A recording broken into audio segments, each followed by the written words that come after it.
Welcome back, everyone. Going into part 2 here of episode 95. That just gets weirder and weirder every time I say it, and the numbers keep going up.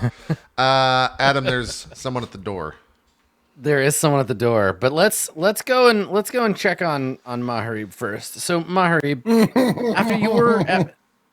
after your discussion with the apothecary, you said you wanted to head home. Yes, her words made me realize that I basically sold Yoda out, as Max has been calling him.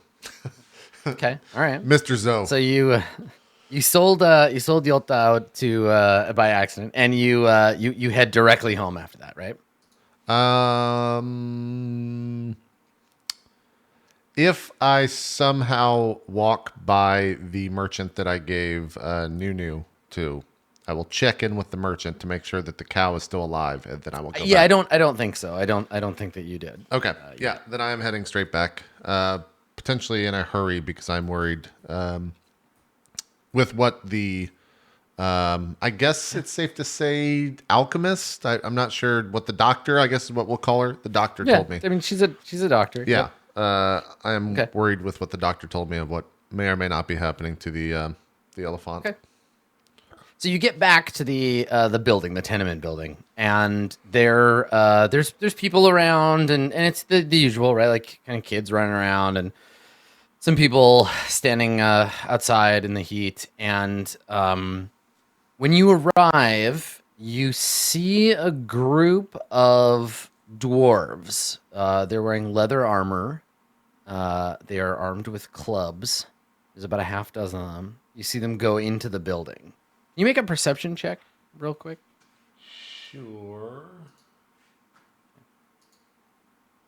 A 5. I'm just rolling like shit. Perfect. Okay. All right. So you just see them like going into the building.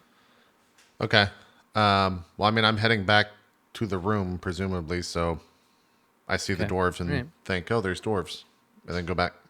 Yeah, it's not just like there's dwarves though. There's like they're here with a purpose, right? Sure. I mean, you got your fucking warrior sense. These guys are here for trouble. Okay. Even more than I guess I'm hurried in my steps back to the back to the room. Okay. All right. So you get inside, and I think you hear them. They've just gone in. They're just a bit ahead of you. They're like heading up the stairs. You can hear them maybe up the stairs, but you don't see them. They're like about a floor ahead of you. Are people like looking at them as they pass by in their doors, or are they just okay? There's some people looking like nervously. I hear them moving around. If someone's like poking their head out, I will definitely turn to them and ask, "Is that the landlord?" The response you get is that they go inside and close the door. I just kind of like, stare, and they just shut the. You scare them and they shut the door. I stare at the door and there's the anime blinking noise as I blink twice at the door being shut in my face, and then continue up the stairs behind them. Okay, all right. So again, you can hear them like above you, and they get to the floor. They get to your floor. Before you do, right? And you can hear them above you, like they walk out onto the floor that you're on. So you go up one more floor, and they're already on that. They've like already gone onto that floor. Sure. Okay. I will follow behind. I'm not going to draw. And this is all happening by sound, right? You lose sight of them in the stairwell. Right. Okay. Yeah, I'm following behind. I'm not drawing my weapon or anything. Okay. I'm not. I've slowed my step at this point. I'm trying not to appear that I'm worried that they may be here for Berg, who promised X amount of money. You're trying to fly casual. Okay. All right. All right. So they head out onto your floor. You can hear them above you. Are you going to try to like sneak up behind them, like follow them, or do you just go about your business and it doesn't matter to you if they notice you? I will go about my business. Okay, all right. So you walk out into the hallway on your floor, the wooden hall, and there's a weird smell in the air. It's like a smoky kind of smell. You can smell like strange incense or something, some like an odd perfume in the air, and it's like warm up here. Sorry, I had to cough. Yeah, Okay, I don't recognize the spell. I just recognize that it's off. Yeah, there's just like a weird smell in the air. And when you come out of the hallway, you don't see the dwarves. But you see that the door to your apartment is open slightly, and there's like smoke drifting from the slightly open door.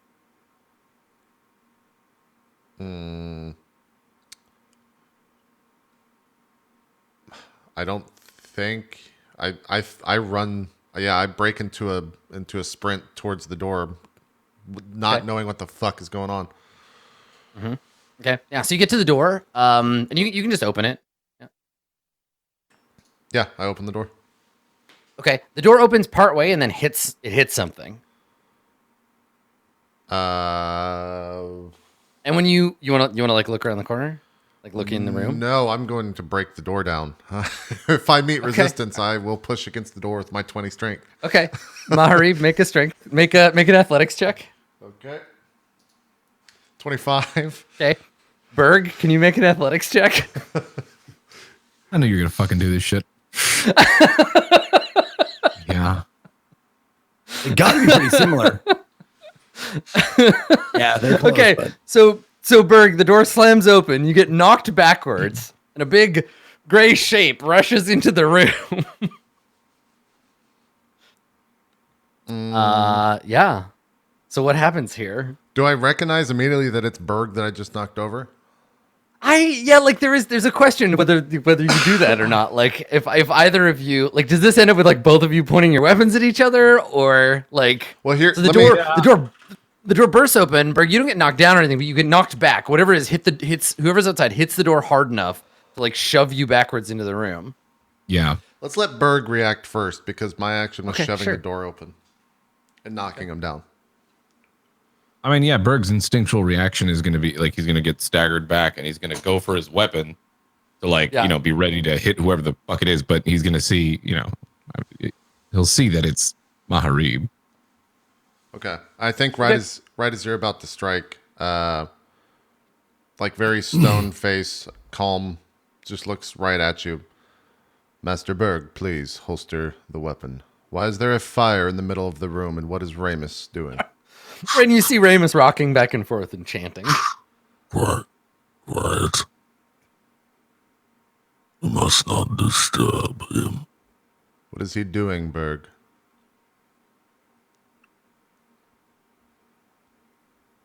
Come with me outside. I like gesture for him to walk past me Okay. and then shut the door behind me. You hear down the hallway in one of the other rooms, you hear like a crash. Not like really loud, but like someone dropping something or knocking something off the table. And yeah, and you hear that. And then there's like some shouting. Berg, do you? Is there like a, I don't know, like a common area, like an overlook area or something like that, since we're up on the higher? No. Not in this, not in this hallway. Or not on this floor. Might have been a mistake to go out in the hallway. When we're in the hallway, I shut the door behind us, and we hear that noise. Berg, did you Yeah, I think hear that? Yes, I did. What was Ramus doing in the middle of the room? There is an old friend of ours. or kind of like looks around just because like gets closer. Agni, are you familiar with this name? Do I recognize that to be one of the daughters of Emix, Adam, as a character? Yeah, make a religion check. Okay, figured as much. 11. I think probably. What languages do you speak? Common and giant. Okay. Yeah.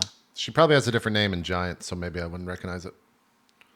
Yeah, or she may not exist in Sure. like giantish lore of yeah. So no, you don't. Okay. And this Agni is Just to confirm, Imix is the old god of like fire, right? Imix, yeah, Imix isn't even really a god. Imix is the like primordial entity that represents all fire everywhere. Okay.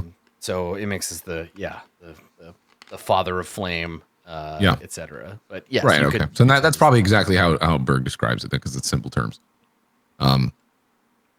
She is the daughter of Imix, the father of all flame, primordial,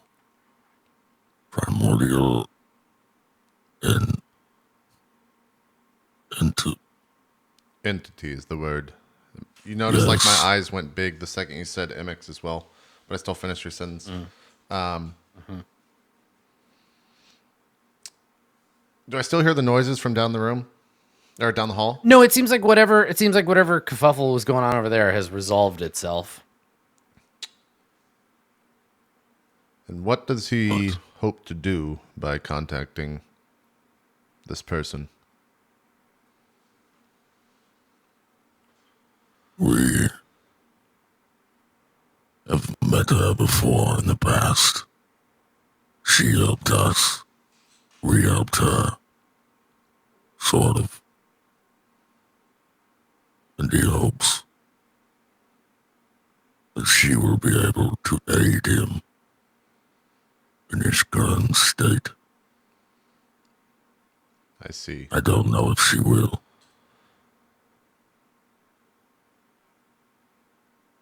How long will this take?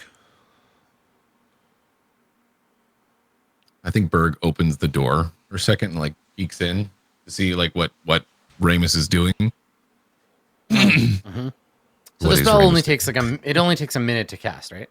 Yeah. Okay. All right. So Ramus, you're in the middle of the spell. So you've cast it. You get to ask 3 questions. Can be answered with a yes or no. So when you cast the spell, you look into the fire, and what everybody else sees is just Ramus like staring, eyes wide, unblinking, fire like maybe a little too close to his face. What are you asking, Ramus? What are your 3 questions? Can I find one of your followers in this city? I wonder how the fire communicates like yes or no to you. I guess it's probably just a sense. You just feel surety or lack of certainty. You feel a pull towards like yes to stay here and to keep searching.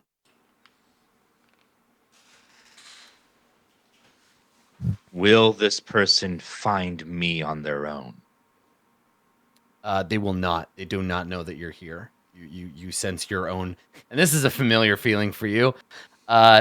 You have your own absence reflected back at you.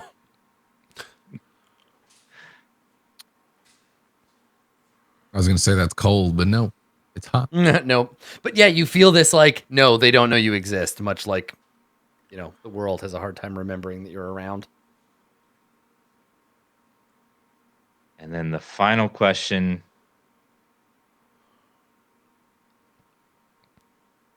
Can one of my companions help me find them? I mean, the answer is like it depends on how well they roll. Like, I mean, yes, potentially. If they do, Yeah, I mean, so the analogy of flame is that a candle can only burn so bright, but a bonfire can consume much more, right? A conflagration can consume a whole city. So this is why the flame spreads, so that it might touch more with its heat. So yes, in that same way, you alone only have so much power, but if you can convince your friends to burn for you, then you can consume that much more together. And then the final thing I want to do is an ability I've never used before. Oh shit! I take this shard, shove it my hand into the flame with it, and say, Yikes! "Please guide me to your follower," using divine Mm. intervention. Oh shit. Okay. So this is a pretty big deal roll. It's a rare roll because you describe the assistance you seek. You roll percentile dice. You need your level or lower. Mm-hmm. On a percentile dice? Jeez. Yeah. D100? Yeah. So you have a 10% chance of this this working. I think jamming your hand in a fire. You take. Hey, I've done that before. Okay, you don't take any damage because it's not in there long enough. So if you do /R space D100, let's see how. Oof. Ah, so close. Oof, fuck. No, so you stick your hand in the fire and you can't really feel it, but you can see your skin, like the hair on the back of your hand just burns off. You can see your skin starting to like turn red and peel, and the crystal glowing and warming up in your hand, but you don't really feel it, and you pull your hand free, and you have no It's like the fucking the Gom Jabbar. It's like the box, right? Like you don't feel it, and when you pull your hand out, your hand's fine. But yeah. So you you don't feel the guidance. That connection isn't there. Yeah. So that's what you see, Maharib. You see Ramus jam his arm in the fire. Okay. Does he? Do you say something right when you do that, Dan? I mean, his speaking to Agni, I assumed was just in his head. It's internal. Okay. Yeah, maybe like muttering or mumbling, but I don't think you can hear it. Okay. I just look back to Berg. And, Berg, what is Ramus doing? I do not understand this ritual. I would be lying if I said I did as well. But he knows what he's doing. I think.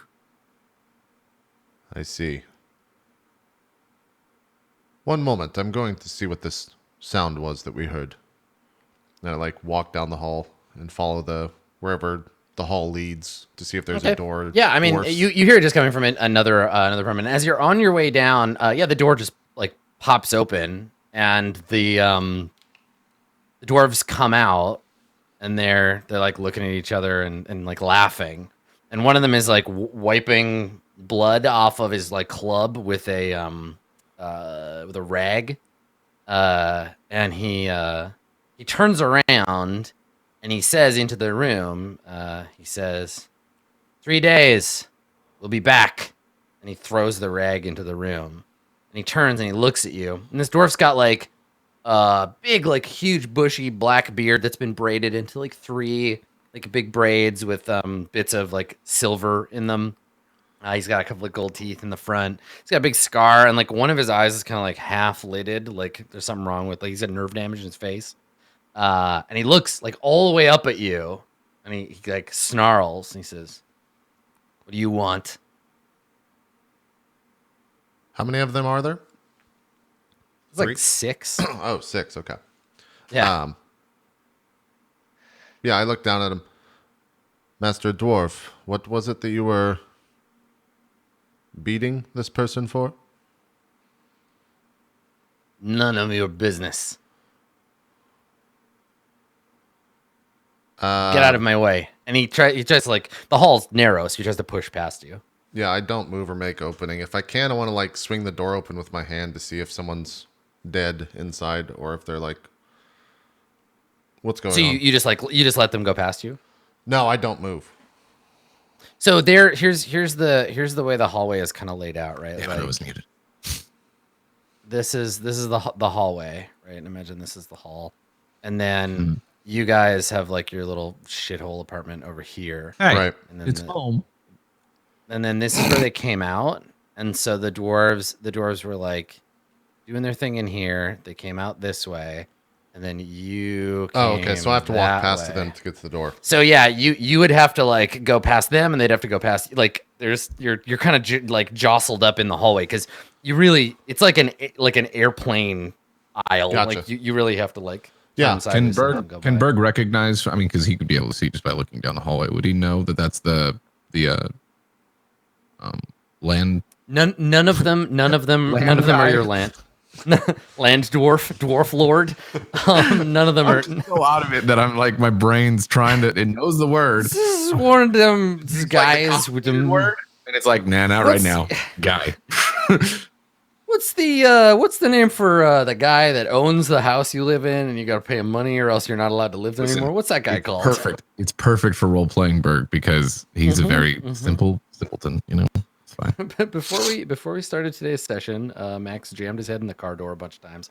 No, this is not your. None of these dwarves are your landlord.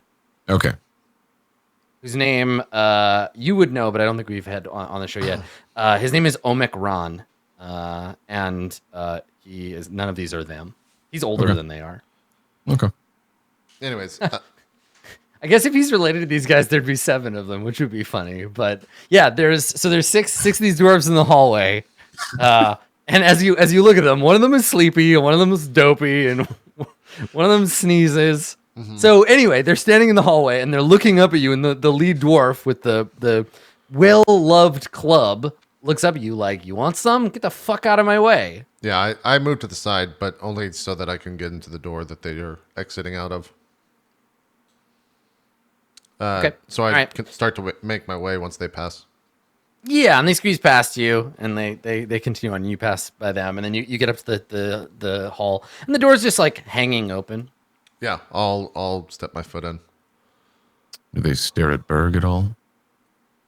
I mean, they're dwarves, and you're an orc, so I think half of them act like you're not there, and then the rest look at you like, just like trying to goad you, like looking at you like, "I dare you to make eye contact, fucker."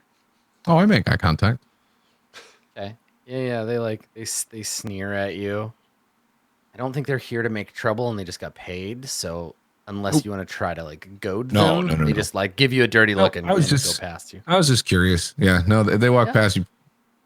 Berg probably thinks to make like a grumbling noise, but then the hammer of heaven does not Yeah. give in. Just you feel peace within. Okay. Well, there's no peace within this house because Maharib, you open the door. I guess you can. It's just like hanging open. Nobody got up to close it after the dwarves left. Right. So you just like peek inside. You just open the door. Yeah, I open it, step in. What do I see? Okay.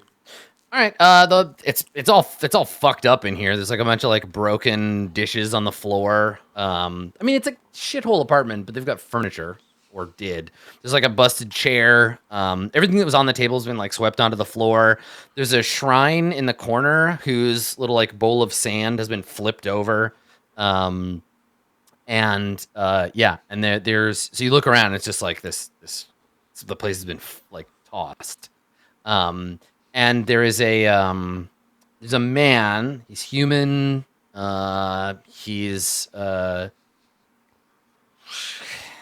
He's hurt. Like he's got a like a cloth, a bloody like cloth to his face, but there's like blood all over the front of him, and he's sitting with his back against the wall.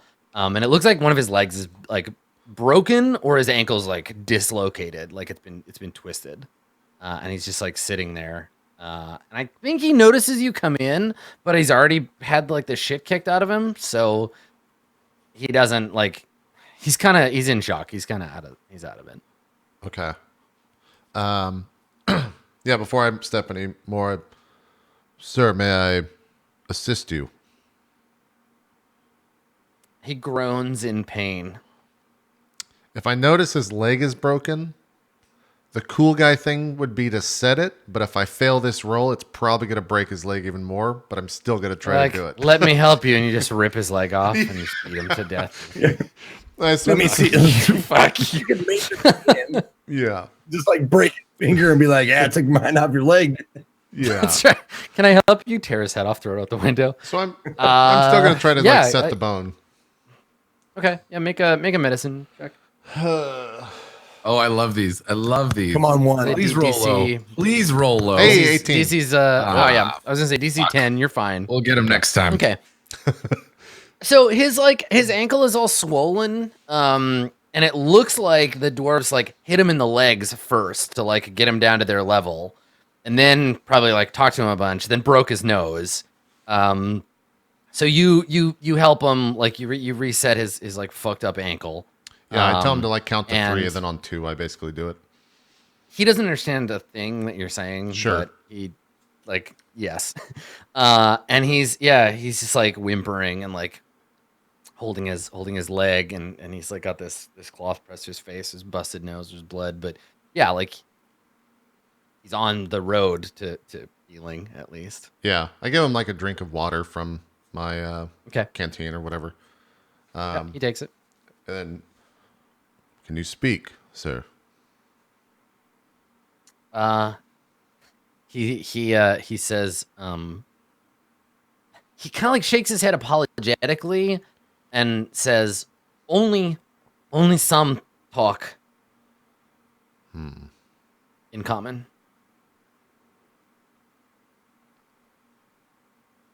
One second. And I walk out into the hall. Berg, are you still standing on the hall? Yes, I am. Okay. I'm still standing in the hall. You see me like after I stop that, I'm looking back at you, probably seeing. You walked in, correct? You're setting the guy's. Yeah. So you probably heard like a shriek, and then I walked back. Yeah, I probably. Yeah. So I might have walked up just to see what was going on. Okay. So yeah, I walk to the door, see you, and turn back to the guy. Do you speak Dwarvish, sir? He doesn't. He just shakes his head.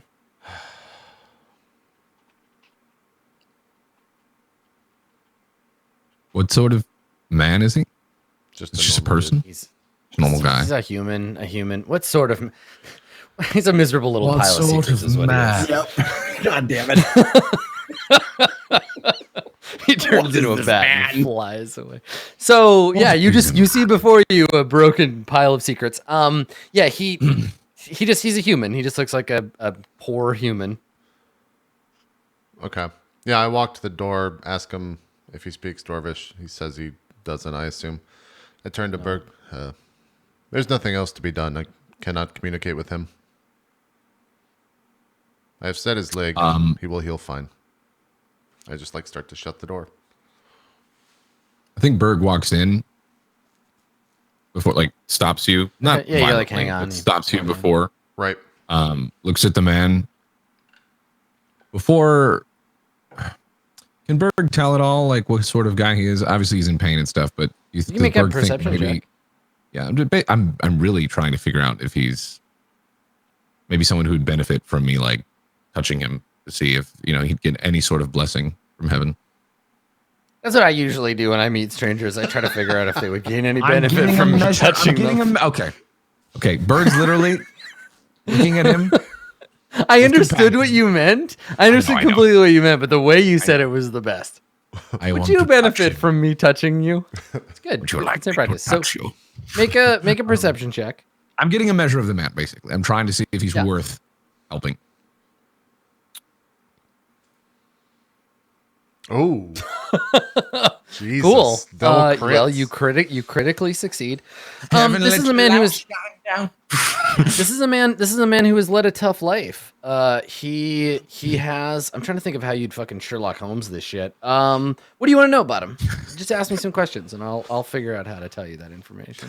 I'm sorry, I made myself laugh really hard because when you said how you Sherlock Holmes is, you know how Sherlock Holmes is like fucking equations and shit? Exactly. Yeah. 1, See, 3. I laugh for a different reason because I just pictured Berg and Sherlock Holmes get up and start laughing at that. Yeah, Berg. So you see that the dirt on his sandals is gray, and the only gray dirt around here is from the riverbed. He's been to the riverbed recently. but none I'm of that sorry, is that true. tickled me really, really well. Berglock Holmes. That's gonna be a side story. A one So shot Berg coming stares soon. at him. Berg stares at him for a good 5 minutes, and he's like, "This man is a man.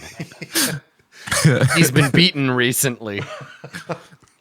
Someone set his ankle." So Oh my yeah, God. go ahead and ask me some questions. What do you want to know? That'd be the best one shot of just Max and Adam sitting there for 4 hours trying to see Berg figure something out by himself. Detective Berg. The sky is blue today, you think? Yeah. I'm sorry, that was funny. All right. So I get some questions for him. Yeah, I mean, what do you want to know? Like, when you say you want to get the measure of him, what kinds of things are you like? I'm trying to interested in ascertain whether or not knowing? he's like a shitty person that does not work, that is not deserving of help. I guess trying to search, like, if I can word it, like, basically find out his heart condition. Is he wicked, or is he someone who's genuine, or somebody who maybe who's had a rough life in the past but isn't evil? Oh, I mean, you can't just by looking at a person tell the contents I? of their heart. No, Really? I don't think you have a special divine sense for that, unless you have a special Really? ability Because the that does numbers that. are green, Adam, and that dictates. That's perception. That's, I mean, if you want to make another check, if you want to make an insight check, perceive but the the thing heart. is, like, he's not, there's nothing, he's not exuding his, like, moral goodness. All right. Well, listen, I might have been fishing to try to get some sort of cool thing that Bird could do. Okay. He looks like a man who's lived a rough life. He looks like Okay. he's been in fights. This is not the first time his nose has been broken, right? He's got scars. He's all kinds of fucked up. And he's just like, he's lived a rough life. He lives in a bad part of town. He's not from here. He's from like I was about to say the deep south, but that would mean different things to people watching this. He's from the southern part of the Court of Swords. He looks like he was a rice farmer, maybe. He looks like a peasant. He has the skin of a person who spends most of his time outside. So at the very least, And Bird he can lives ascertain- here in this shithole. So Yeah, Bird that's can not ascertain that good. he's a simple peasant man who's lived presumably a working life and now has dwarves fucking him up. So for this reason, Bird can at least show compassion. And now I'm going to try something, and I'm going to roll something, and it's going to fail, and then I'll just be sad again. So let's try it. Perfect. This is what I want. So tell me what you want to do, and then we'll talk No, about it. Berg wants to try to use his, heavenly ability that sometimes works on things like horses or asses, whatever we had before. He's going to touch the guy and just try to, exude some compassion and nod at him and see if that has any effect. You're just gonna bless calm him. his spirit. Yeah, to bless him, to calm his spirit. You're gonna pull the like go with God, my son, and give him the touch on the forehead, and yeah, totally. Yeah. That's what make Berg does. a Just to kind of be still his spirit, make a performance check. Okay. -2, everybody. I believe in you, Berg. Hey, 15, not bad. Okay. All right. So what does this look like? Like, You you said tell me this- what Berg is physically doing, and I will tell you the results of that action. Okay. Berg walks up to the guy, looks at him, stares at, gives him a look up and down, looks at his injury, stares at the guy's eyes for a moment, and when the guy's eyes meet him, that's where Berg's kind of scoping in. He's kind of feeling this out too because he's new to this shit too. So that's what he sees. So just He's looking at. He's scared because you're all huge, and he just got the shit kicked out of him. And now two enormous men have come into his room. One of which set his leg, and this other one's just staring at him like fucking numbers. so then you know flying in what his head. Berg when he gets that scared look from him, Berg stares into his eyes, and then that's where he recognizes that this is a guy who Berg has a lot in common with, a tough life, from Berg's previous life. Guy who's just tormented, just was beat up by dwarves, nothing, new to him. And he smiles at him. He cracks a slight smile at him, raises his left arm, very slowly and gently, and kind of does this and just puts it right on his chest. Okay. And kind of he- leans he- forward just a little bit. He takes a deep breath, like a shuddering, startled breath, and he doesn't pull away, but he because he's already against the wall, and he looks at you, and there's a moment, and I think that we flicker to like the scene crossfades to there is a room. So we see an enormous room, and in it there are the room is made of marble, like white marble with like gold veins in the marble. We can see sunlight streaming in through a window, and there is a creature of some kind with like long fingers and like sort of spider-like eyes. It's like a gray skin, and it's writing several letters at once. So on the desk it has like four letters, and it's like writing them. And we see a tiny like I think it's just a head, like a human head, but instead of ears, it has wings, little bat wings. We see it come flying in through the window and drop a tube, a plastic, like a metal tube on the table. And the little spider like scribe puts one of the pens in its mouth, picks up the tube, unscrews it, and opens it. And on it, there is a letter written in Celestial. We don't get any translation of it. So he looks at it, and he picks up a stamp, stamps it, rolls it up, puts it back in the tube, and puts it back in the mouth of this like head that flies off with its wing ears. And we cut back to the scene, and the peasant he touches his chest, and he takes this deep breath, and he says, "Heaven bless you, Hammer. Thank you. And he like stands up, and he says, what have you done? I feel strange."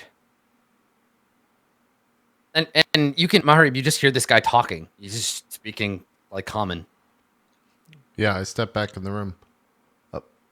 Berg, what have you done to this man? I did nothing. You did. And he shakes his head and he says, "I've been blessed by the hammer of heaven. I feel," and he just like looks at you like he's high. Like his pupils are all dilated, and he's just like, something's going on. Yeah. Or would be like, well, you like to Maharib saying you did something. He's like, Yes. But I do not have the power to do that on my own. It's strange to me, and I'm still figuring it out with this man. Needed a kindness. And so, I tried. And it worked.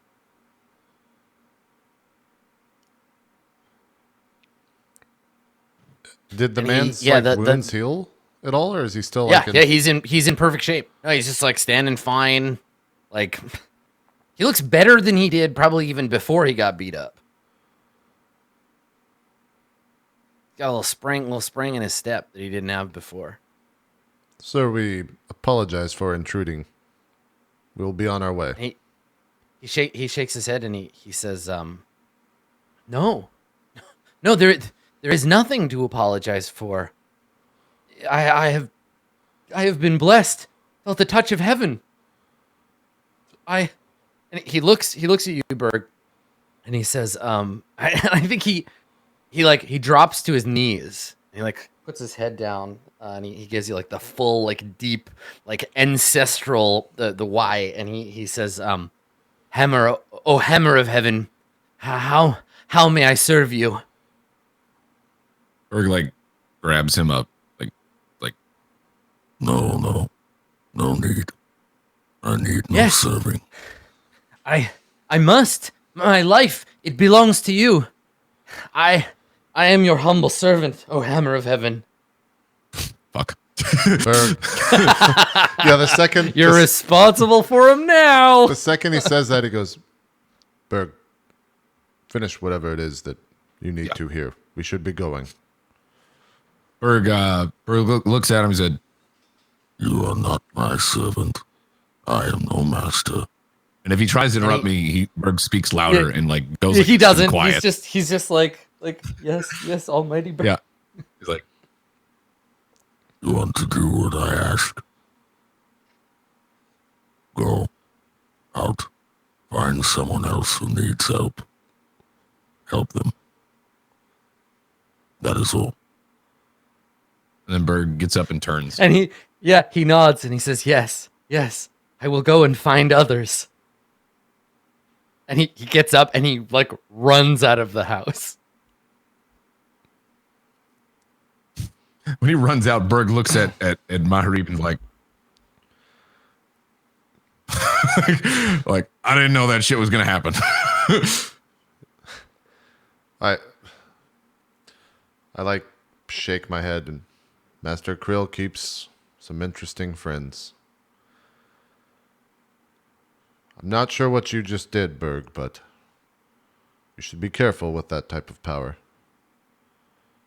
You may be right. Let us hope Just thought he needed some kindness. there is ways to show kindness, and there is overstepping your bounds. I believe this is the latter. He will probably go on and preach the word of Berg, or whatever the hammer he calls you. Let us hope that Maybe, does not but start something. I think time will tell. Let's go back to Ramus. Check on him. So you head back. Yeah, Head back to check on Ramus. So meanwhile, Yotazo, you have we return to you, and like you've been attended to, right? This isn't just like we'll go find some closet for you to change in. You have been anointed with the sacred oils. You've been bathed and perfumed, and like clothed in the sable raiment of the Church of the Moon. Like they're giving you the full like fucking. You get your tusks polished. It's this whole spa treatment. Unless you're like, don't do that.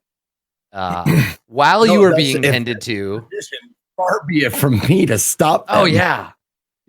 Totally. So they're like fucking buffing your nails and yeah. So they've basically just like when we tune back in, you are we see Yota and this process is sort of being finished, and there are a bunch of acolytes around you, and they're anointing you with the sacred oils. You've got a big like a garland of lotus flowers around your neck. Now, if you were if they had if you're made out of me, stone, like with like if you're made out of stone, riches you'd be a and shit, perfect that's- statue. Yeah. Okay. If they're They're not adorning me with giving you- riches or whatever, but I don't want that. I want to look plain still. Yeah. No, they're not giving you like riches, but they put the garland on you and like dress you in the like fine robes of the church. But they're definitely like buttering you up to look real nice. And it's both for your benefit because they want to show you they're like treating you well, but also for the benefit of anyone who sees you, because now you look like I was gonna say a moon saint, but you look like part of the church, right? That you're in their regalia now.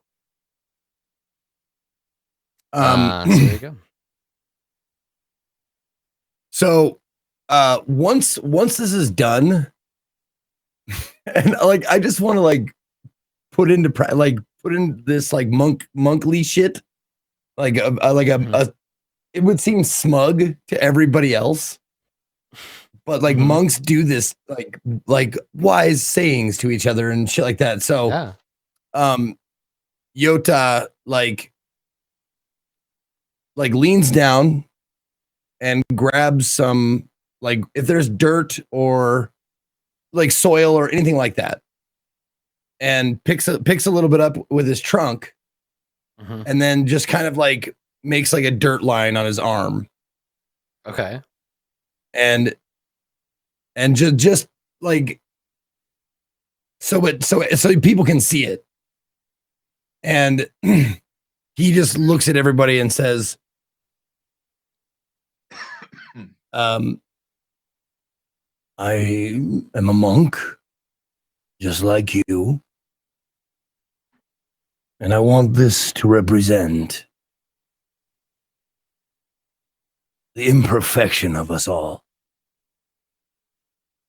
Because I am what I am does not make me better than any of you. I want you to regard me as an equal as best you can. And this is your reminder to do so. Okay. Yeah, Right. right, smug. Like very, very like, oh make god, make a shut up. persuasion make a persuasion check. Or make a performance check. You bet. Okay. Ooh. Hot Hey, dice. they just straight up Got the hot dice. they just buy your horse shit, hook, line, and sinker, right? So they look at each other like, such wisdom from the Gaja. Like, yes. And I think you even when you're done and you like kind of get led away by Acolyte saying, hold on. Before you go on, I just want to say, like, this is when I say it's horseshit, that's Zeke talking. Like, yes, I think totally. There's a lesson we learned there, and he believes in that. Like, sure, it's like it's really heavy-handed and ham-fisted, but there is a lesson to learn there for the people that are doing this.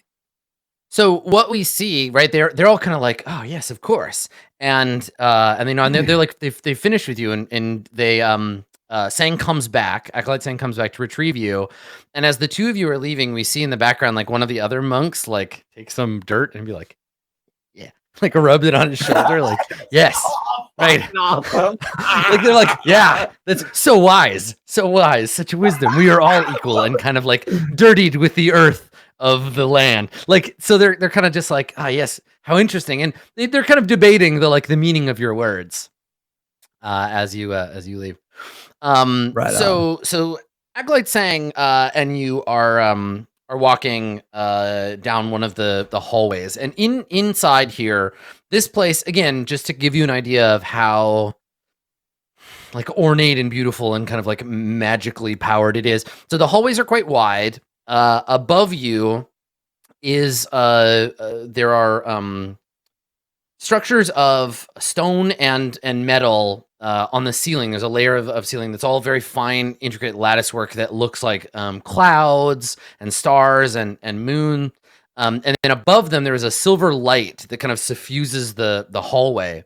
And as you walk by it, the light shifts, so it kind of looks like the clouds are moving above you. It's all very very ornate and like clearly magical. And as you walk down the gray hall with Acolyte Sang, he says to you, he says, what do you think of our humble temple, honored one? Humble is not the word I would use. I've been to humble temples. I've seen it. I'm not disparaging it, but I just don't think that humble would be the proper word to use. It's beautiful. But are not all earthly things humble when compared to heaven's halls? Well, humbleness comes from trying to, or not trying to, emulate heaven, but to reach it. But is not all life in emulation of heaven? Do we not follow the Arcanist path from one stage to another? Oh, yes. But the desire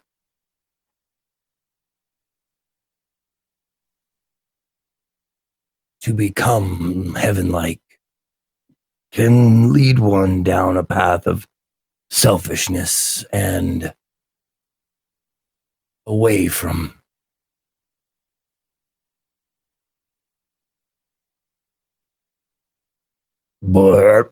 pardon me.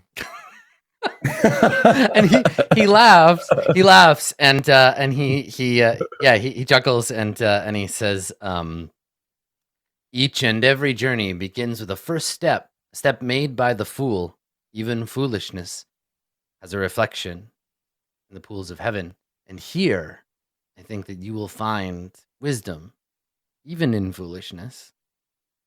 And he I think he I kind of, like- shall keep you by my side in case I need to come up with something to tell these people. They seem to like to hear what I have to say. nothing would please me more, honored guest. And I'm gonna and he, insight that and see if he's really saying that or not. Yeah, sure. You can make an insight check on him, sure. Seems legit. Like, it seems like, Okay. yeah, he says that, yeah. Okay. And and so the two of you are just kind of strolling, and he says, you mentioned traveling with some friends, honored guest. If you like, I could send one of the other acolytes to retrieve them. It would be our pleasure to entertain them alongside your honored presence here. Yes, they are not the most trusting of people. If we are to retrieve them, I should go with. And saying there, you got an 11 on that insight. There's like a moment where saying like it takes a little longer before he speaks again, and then he says, yes, of course, whatever you wish. Let me see. You know what? Actually, I would like a moment alone with what is the pale fellow's name? The one who walks with Winter. And Sang nods. As with most everything else, you will find that their name changes from moment to moment. For now, they are Sai Se, our high priest. Sai Se. I crave a word with him in private. So, yes, I will have you bring my friends if they are of the want to come. And I take out my signet ring. And I let's see. Do you have quill and ink? Of course, honored. Bring me that plus the sealing wax, if you don't mind. Of course, honored. I have made a room available for you while you are here with us in the temple. And like right at that moment, you walk up to this beautiful wooden, like dark stained wooden door, and on it there is an image sacred to the moon. You recognize it, but maybe not the details of it. But you recognize it as like the Weaver. It's like one of the like, not avatars, but like an image sacred to the moon. That's a woman with a spindle. And when Sang comes to the door, he pushes it open and gestures, and inside, just as like lavishly as you were appointed, there is a room waiting for you. So it has this like big bed, certainly big enough for two humans, but big enough for one of you. And there is a shrine. It's got its own like little shrine to the Arcana. There is a big chest of drawers and an armoire. Like, it's a big guest room essentially. And you hear water running somewhere. Like when you come into the room, you can hear the trickling of water. And Sang says, you are welcome to make use of anything that you need. If you desire something, simply call for it, and an acolyte will bring it. You are our honored guest. I will attend to your request for materials for writing. Please, make yourself comfortable. And you said Saisei, was that right? Is that right? Yes. Yeah. I sang before you leave. This is a room for traveling dignitaries, special guests. Is this correct? Yes. Can you point me in the direction of... Now, hold on. Before I go on, do monks like sleep here, or they sleep at home and then come here? There would be a like a monastery where the monks would stay. Okay. Saying, let me know if this is crossing the lines of etiquette, but I would much prefer to stay in the monastery with the rest of the monks, and not because this isn't lavish and wonderful, but because I am a monk myself. I am not special. Not in this place. Maybe when I get back to the Court of Swords and claim my rightful place, but not here. And he smiles, and there's a bit of like coldness in it, and he says, "I must admonish you, honored guest. Your humility is as false as mine. You are indeed unique. And your presence among the other monks in the monastery would prove disruptive. I think it best you enjoy the hospitality of the temple proper." It seems I have given offense, and that was never my intention. I gladly accept this room. If there were any transgressions on my part, I humbly apologize. I was not turning it down, merely stating what was on my mind. Let us not castigate ourselves unnecessarily, please. Our hospitality. Appreciate it. And while you do, I will see to your errand. My thanks. I believe I will take a nap. Very good, honored. Okay, so I you get walk over to the bed and plop down on it. just plop down. Yeah, so you'll get your paper and your thing, and I assume you write a letter to your friends. Yes, it. I mean, it doesn't need to be anything. It's just like Ramus, Berg, Maharib. I'm at the temple of, or the monastery of the moon. I request your presence. There is something that I'm looking to get aid for you here. Sure. Okay. And then I take the wax and seal it with my signet. Perfect. Yeah. And then you just hang out in your room and get drunk and like they're for real. Like if you need anything, if you're just like, yo, I'm hungry, bring me a snack, they do. Well, I wanted to have a word with Saisei. Yeah. You're I think you're so you want to tell saying like I would like to speak to the Yep. Okay. Yep. Sure. Yeah, and you want to do that before they show up? Okay. So we'll do that and then I'll deliver the letter to them and then they can decide if they wanna come. So Yota, I think you don't summon the high priest. The high priest summons you. So you are brought after your letter is signed and sealed, and carried off. Sang tells you that Taisei is ready to speak with you.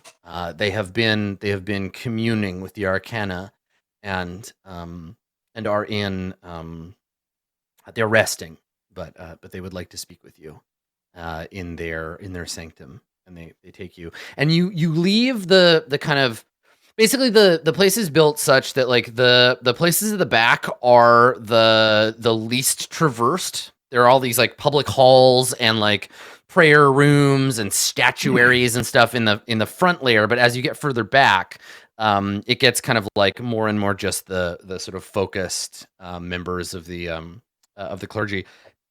And so when you're taken back here, you get the impression you're taken to a place where not everybody is allowed to go.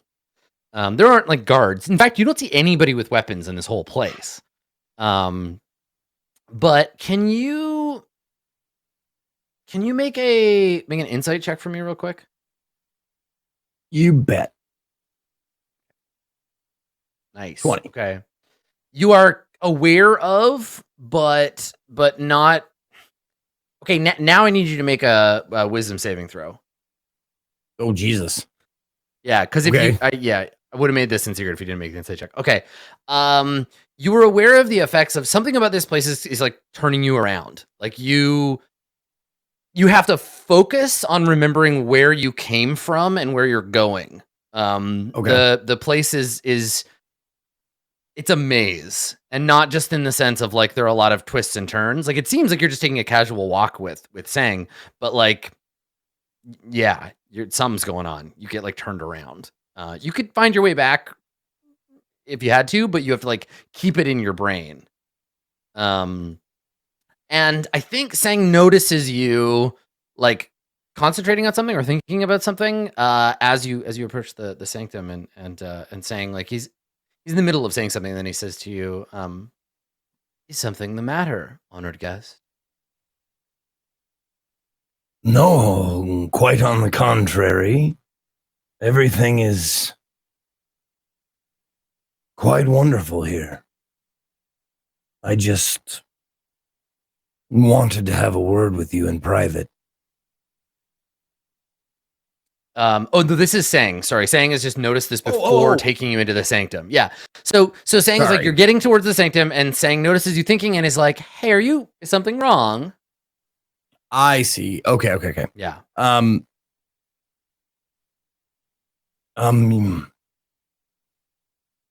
There's something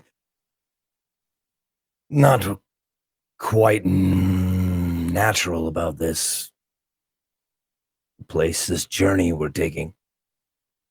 It seems to want me to get lost.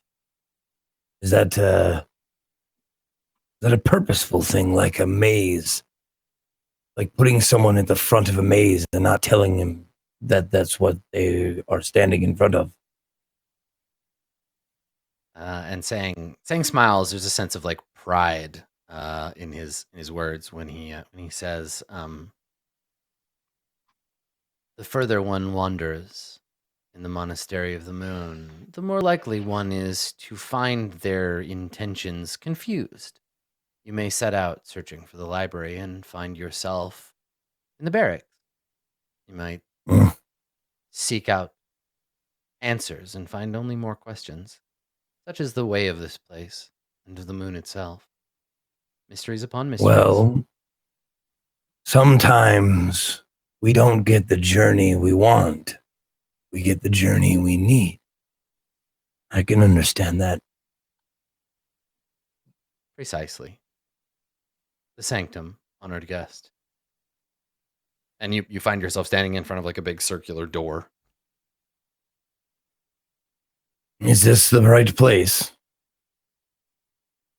It must be. We have found ourselves here. You will be a great teacher one day. You spin your words like a professional. Unfortunately, I am not that wasn't the permitted- right word to use. He says, "I'm not permitted to join you within. That honor is yours alone." I thank you then, Sang, and I will see you whenever the Arcana deems it so. Very good, honored guest. And then I look, is there like a knocker, or do I just like, if there's not some way to like announce my presence, I'll just push the doors. Yeah, you can just open it up. Okay. Right. So you open the door and you see before you what at first glance you think might be like a like a carpet or a rug. Like there's a path of fabric that leads from the door and like winds back. The room is circular, and it looks like a path. But as you look up it, you actually see that it curves and then kind of winds around the center of the room, and sitting cross-legged on a blue like pillow, you see the back of Sai, and it looks like they are embroidering this like enormous. It's a banner or something. And they're just like, you can see with like, very precise movement, this sort of silver flashing of a needle as they're embroidering this long like banner basically. And the door. Can I tell what it says or the symbols on it or anything like that? Or am I too far away? Yeah, you can make a check. Make like a performance. Make a perception check.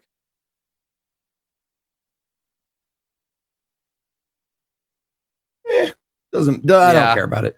There are figures on it, but you can't like weave a cogent like sense of what it is. Okay. And there are like, how many people would you say in here? Like a dozen or more or less? Oh, in this room, just one. Well, two now because you're in the room. Oh, I could have sworn he said like they were doing this. I am, but it's because Saisei uses they them pronouns. At least. Oh, right okay. Cool. Yeah. Cool. Okay. Sorry, they them is still plural to me. Yes. Yeah, sure. Plural only. Yeah. So you just see see their back. They're wearing the same like robes they were wearing before. Though now their hair is like braided so that it's out of their way while they're doing this work. And how does it look? Like it's excellent, like it's good work? Yes. Or does it look like the work of an amateur? Or nope, it's very fine craftsmanship. So I look at it.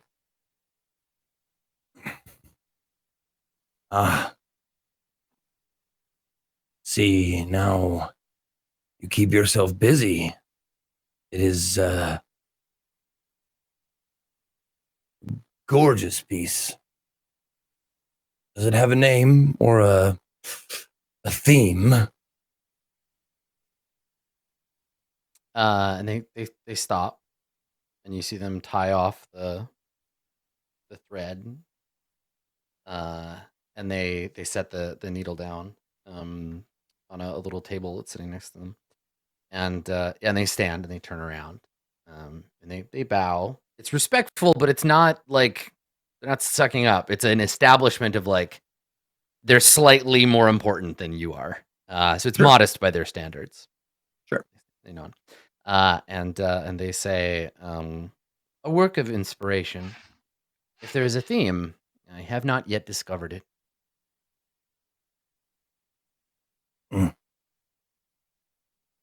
Well, it's a sight to behold, to be sure. But I suppose I should get to the point of the reason of my coming. Thank you for seeing me. I would like to know if you can tell me the condition of the Court of Swords. I've seen things and heard things that are distressing, to put it mildly. It's been many, many years since I've been back, and when I left it, it was a very orderly place, and now it seems to have fallen toward entropy, which all things do, as we are taught. But I crave to know the cause of this entropy. And they nod. You have all the reason in the world to be concerned. The Court of Swords is in a dire condition. We find ourselves perched on the precipice. Darkness beyond. I have spent many hours in prayer seeking guidance, but heaven seems unwilling to answer. The people turn to whatever philosophies they think can aid them. I fear that they are losing faith. that before us only ruin. If this is a time for the tower, then it is the natural order of things, but I have seers, diviners, seeking wisdom about these things, and they bring back only ill portents. A festering wound in the south, a thorn planted a decade or more ago, grown dark, a stain of blood.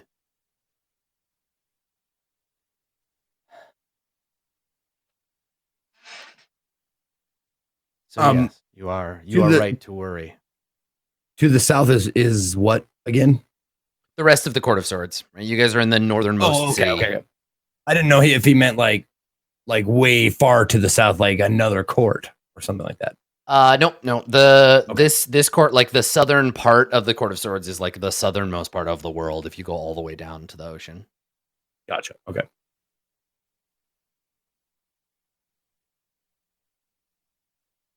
So your seers and your diviners have all told you that it is a time of ruin. it could be. Is there anything to be done about this, or do we let it happen? Not me. I guess this group, your people, the moon, we change, we cycle, we come back again. We're full, we're crescent, we're dark, and then full again.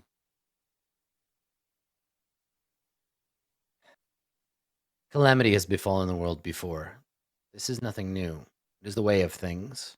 All that which is built must come to an end. The question becomes whether this is a divinely mandated calamity, or if we are... I loathe to even think the thing. If this is the work of the Mara, if there are demons at play, if we are infiltrated, if this darkness is of a crueler mandate, then something must be done to stop it. Now, in my time away, would I have heard anything about the Mara or about any other courts falling to them or anything like that?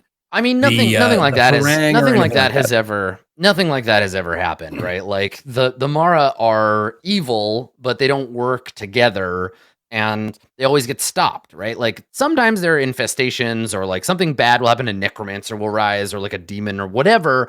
But like, they're small and weak and shitty. And we stomp them out because everyone is faithful. But if people are losing faith, and like there's all this indecision about whether like maybe the Court of Swords needs, like, it's a forest fire thing. We need to burn it out so we can grow from the ashes. But maybe it's not. Maybe if we wait too long and do nothing, then it'll be too late. Like, it's this whole thing.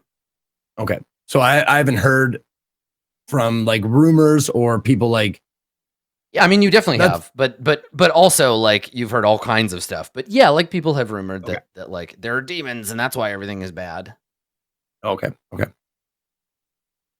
Well, is it common in this time, in this area, that we mention the demons, the evil by their name? Because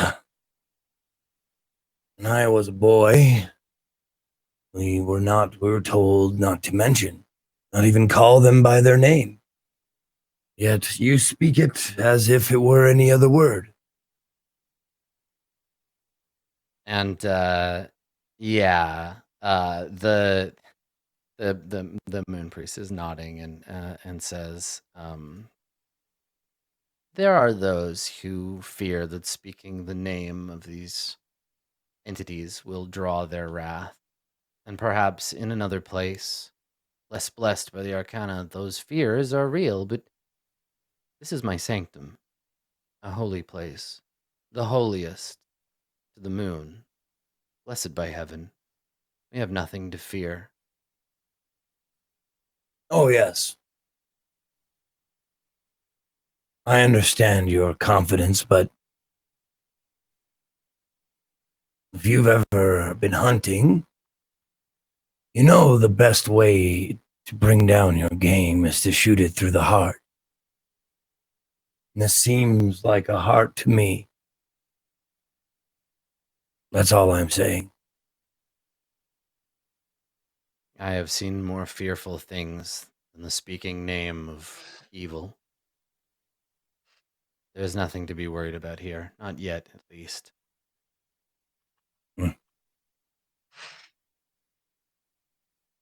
Is there some sort of force that's taking over the Court of Swords? Some sort of something I can see, or something that has been named? Or is it just a feeling of dread that is causing people to bury their dead in open sight in pits and cover them with lime? Yeah. This you speak of is not demons, no Mara. Foreigners, visitors from the north, come to take advantage of the chaos.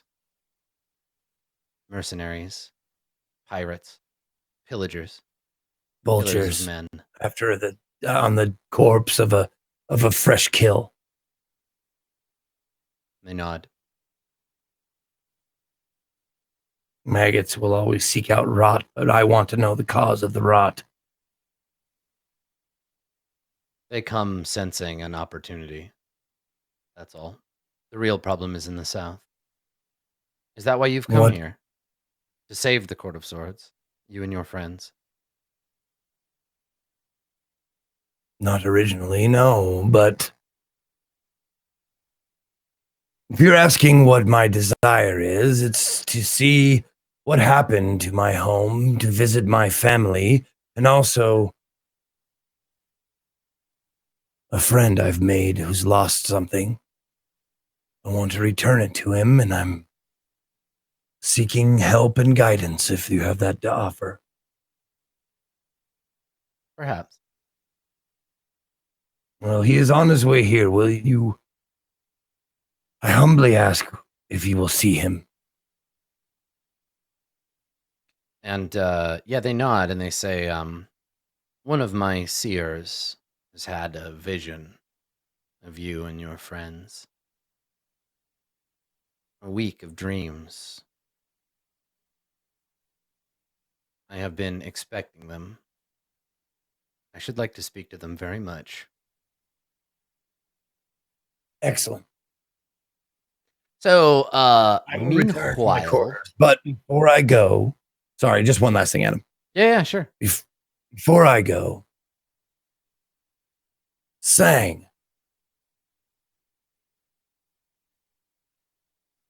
He has an eye to him. Something beneath the surface.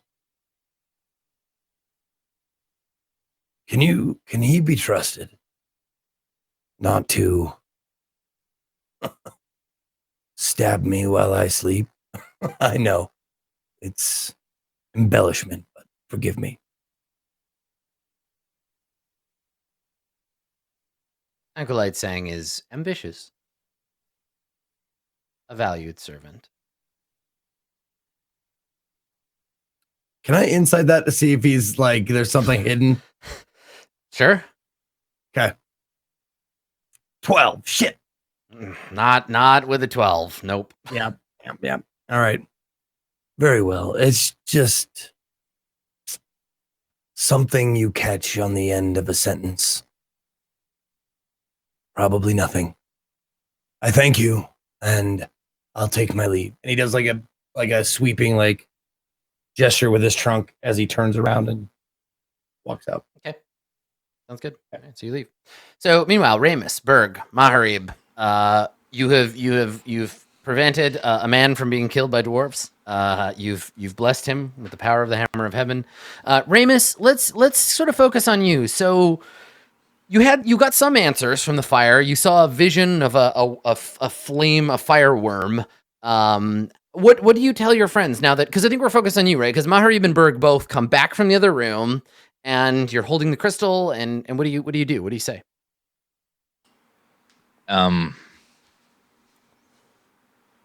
We were right to come here.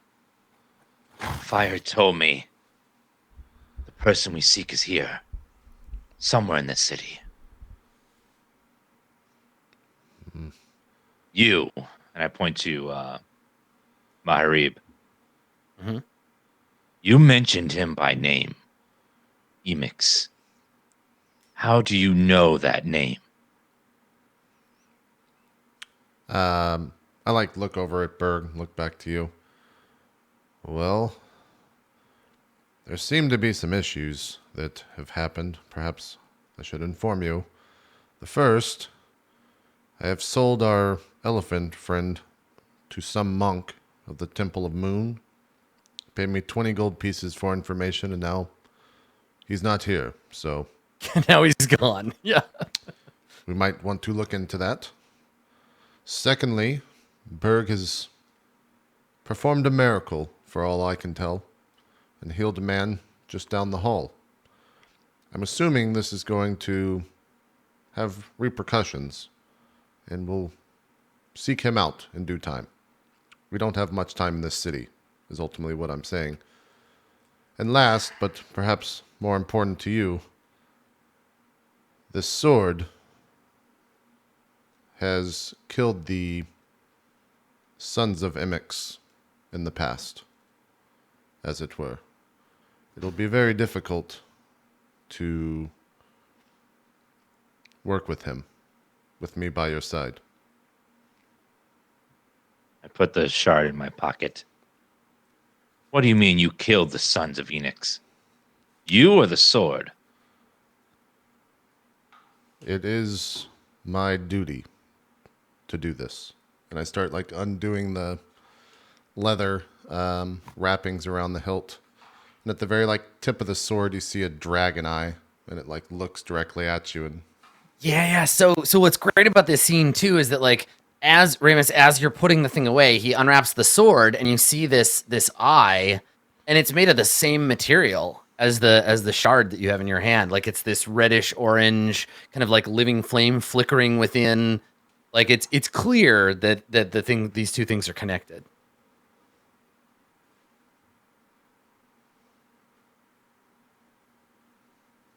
Why do you seek Emix? What is your goal before I tell you mine? it is to make sure that he does not cause havoc across this world. It is why these beasts, I point towards the eye, must be contained, for they will do great harm to this land, and have in the past.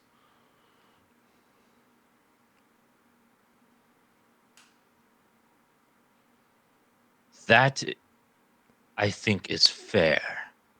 You want to protect what's yours, which is this world.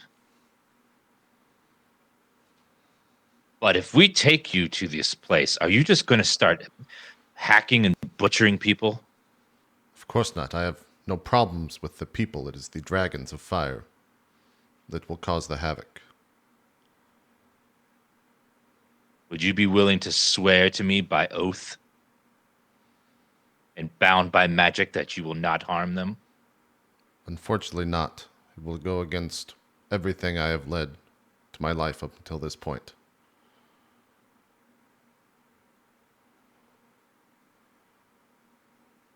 Well, this complicates things, Berg. I can say that I will not put you in harm's way. If the fight does happen, you will not be a part of it. I will swear to that.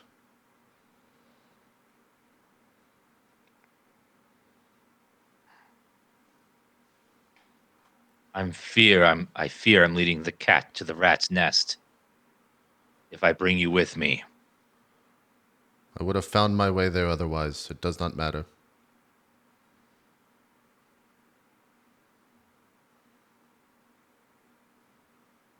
well, we have a problem. I can't trust you.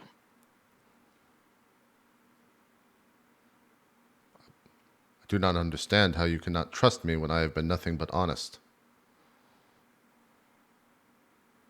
I can't trust you because I know the truth of your goal. I suppose so, yes.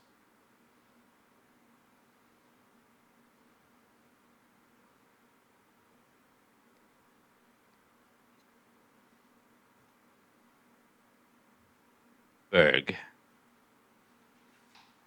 what do you think we should do? Well, if I'm understanding this right,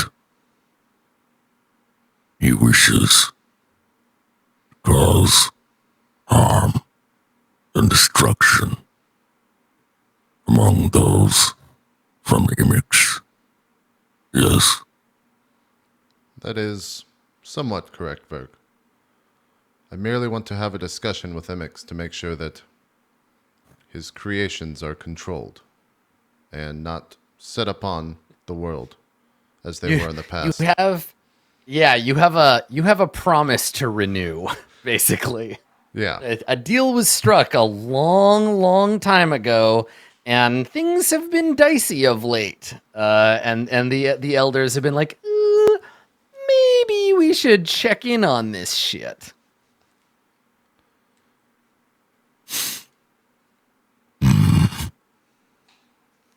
I do not know this Imix personally. Duh. But I do not think you are like us bringing Maharib.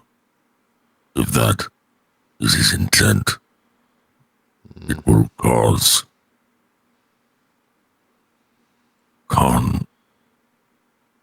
conflict. Emix will honor the old ways. He will have an audience with me one way or the other. If he were to kill me, that would mean outright war. He does not want that, nor does my people. Simply keeping him in check and making sure that these dragons are not set loose upon the world to do his bidding is all I am looking to obtain. If he cannot swear to that, then I will deliver that message. So you want to come with us to talk to Emix and renew your old pact with him? In a matter of speaking, yes. He might not like that the soul of a dragon is in my weapon, but it is something he will have to deal with.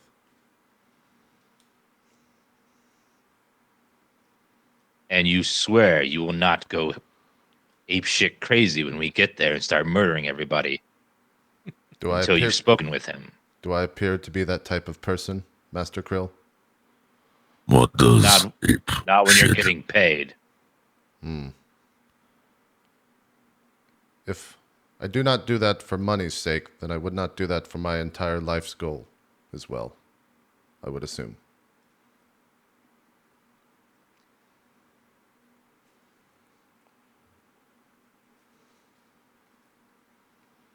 How much knowledge do you have of Emix and his cult?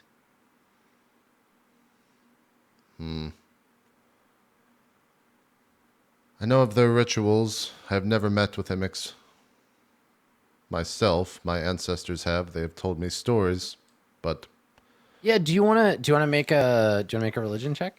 Because like you know the basics, right? You know who Imix is, you know, like some Yeah. stuff more than your average person. Okay. long time ago? Yeah.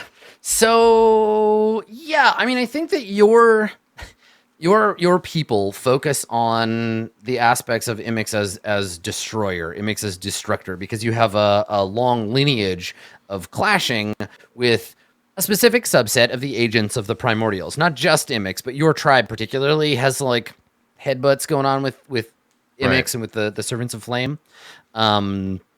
Yeah, so for you, Imix is the burning fire. Imix is the consuming flame that tears through and destroys things.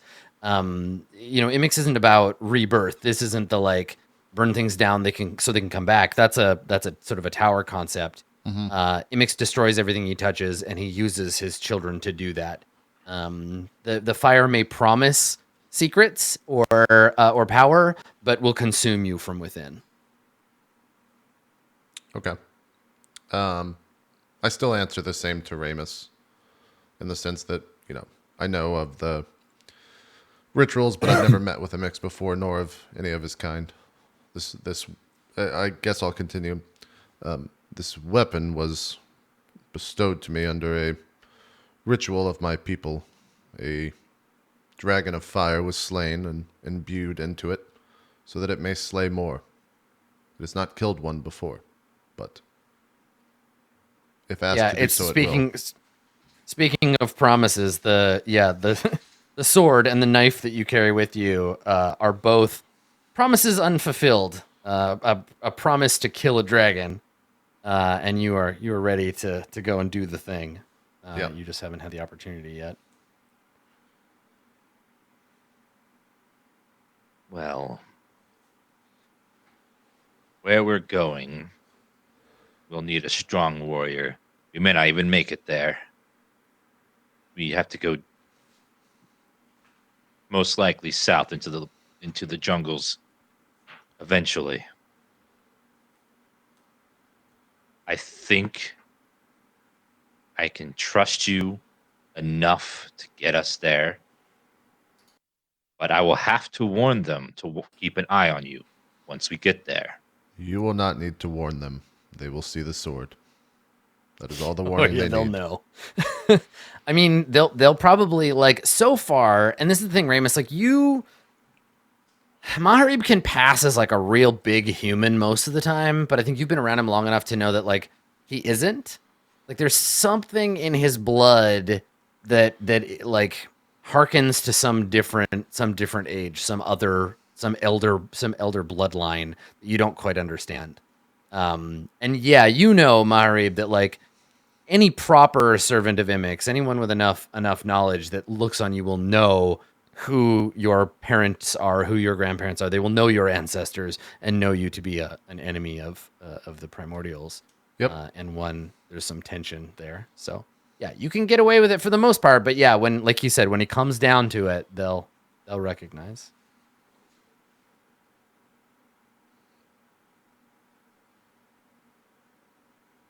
May I ask questions of you and Master Berg, Ramus?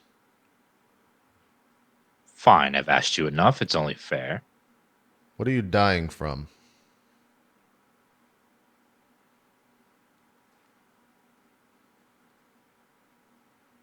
What happens to a fire when you remove the wood beneath it? It burns out. Exactly. Something inside me is gone. And the fire in my soul is going out slowly. Did you misplace your soul, Master Krill? Heaven did in its own way. I'm a victim of heaven's mercy. And yet you travel with what seems to be an agent of heaven, causing miracles to occur on a whim? Well, he wasn't always. He wasn't always like this. That delivery was perfect. Well, he wasn't always. I think, like, you see kind of a smile occur from Maharib in what's been an otherwise, like, tense conversation. I look at Berg. Do you wish to tell that tale, or perhaps another day, Berg?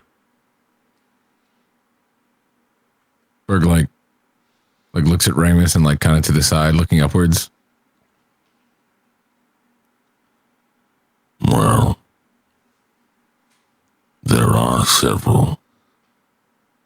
Maybe another time. Fair enough. Have you been to heaven before? Yes. I see.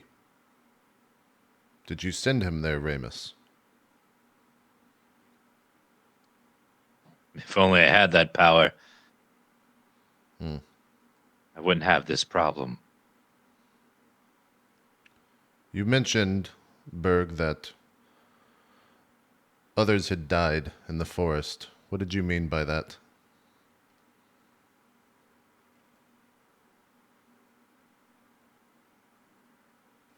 Others? Yes, your What are you speaking of? past travel companions or something of the sort. I forget the language that you used. Oh, forest, caves, dungeons, many places. Can you, Maharib, can you make an insight check? 11? Okay. Berg, and you can see, I think, beyond the clear, like looking at him, you see him for the like warrior that he is, right? He carries his weapon with a certainty. He has a kind of world weariness that only the most like elder, like people who have lived a life of violence carry with them. But beyond that, you sense like a great weight on his shoulders. And when he speaks of not deaths of in battle, but the kinds of death that you carry around with you if you live long enough, Berg is burdened by that. You can feel it, and whether he even is aware of it or not, you can sense on him. Okay. Yeah, he's dragging around the corpses of all those who died when he didn't. Okay. Yeah, I think the second that he notices that, what was the last thing you said, Berg? I think he said forests, caves, dungeons, many places. Yeah. Yes, you have the smell of a warrior around you. Death and whatnot. It is not unfamiliar to me. Regardless, we all have our issues. We all have our goals. But I do believe that we can trust one another if the information is all laid out in front of us. Do you not? I kind of look at both of you. That is fair. Master Krill. Those who lie to me seldom live long enough to lie again. I would expect that much. Master Krill, do you agree? Yes, it's better to hate each other over truth than to hate each other over lies or secrets we're holding. I agree. With all that said, I think we are agreed that we can move forward. I will not cause anything to occur around you that will put you in harm's way. You have my promise. Do you want to know why I seek them out? It's not important to me. You have your reasons. It is not a secret. You will tell me if you wish to. I would assume it's something to do with your soul, but that is not of importance to me. Well, I was part of a little game of heaven. And when they were done using me, they forgot about me. And I'm fading away. Not just from life, but from all existence. The only people that have helped me has been the old gods. I seek them out to see if they can help me not fade away. I like being here. I don't want to die forgotten. I want to be reborn in flame and live. Everyone has a use for someone else. Just keep that in mind. If you give your life to the fire, it will ask for something in return, I assume. Be careful. Indeed. But if I don't do this, there'll be nothing of me left.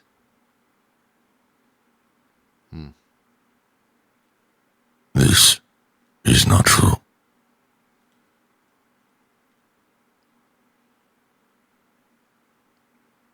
But You mean, Remus? You will not be forgotten. That much I can tell you.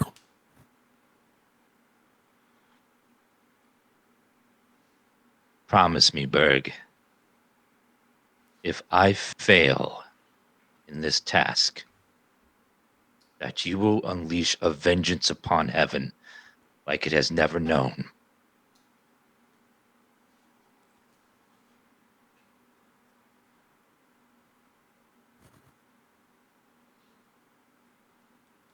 That is quite the ask, Remus.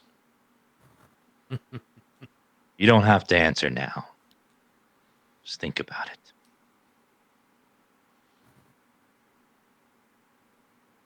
Or just nods, like, think about it. He doesn't have an answer right now. He didn't say no. Well, and yeah, I mean, you're called back. There's this long kind of like skein of like interwoven moments between you and Ramus, where it's like Yeah, no. you save his life and he saves your life, and it's like the two of you are like tangled together in this like tense way, and then heaven, like you're here on their blessing, right? Like And their dime, essentially, right? yeah, it's a lot. It's a lot for Berg. Yeah, no, that's, you see that all in his face. Like when you say that, Berg's literally like you can see him like scanning through everything that's happened, and all the stuff that Ramus and then I'm assuming that's when you say you don't have to answer now, because you can see probably that conflict on his face. We do have more pressing matters. Our elephant friend is, I assume, at the Temple of the Moon. The doctor I found and spoke to said that things might not be as they seem here. That this court has gone awry in some situations. I can feel it. I've been through these cities many times. Something is very different. The mood, the people. Something has changed. It's so dark compared to how it used to be. People move in fear. Yes. I am worried about what may have happened, but we should investigate if you two are ready to move. Very well.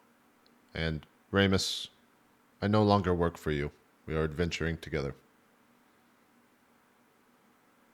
I didn't have any money anyways.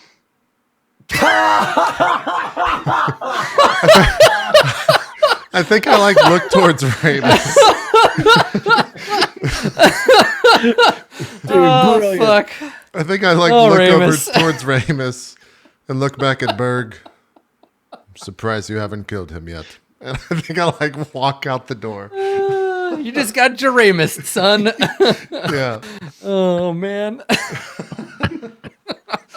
God damn, dude. Right, so Mahari walks out, and Ramus is just chuckling, making a very Ramus face. Berg, do you say anything? Because there's this moment just the two of you alone, and you're like, well, Ramus is still in there. So do you do anything? Is it me and Berg? Or sorry, Just me you and Ramus? just you and Ramus are in the room, and he's just been like, well, I didn't have any money anyway. And Berg thinks about it, and he's just like, Shit. Maybe we will have to kill the dwarf.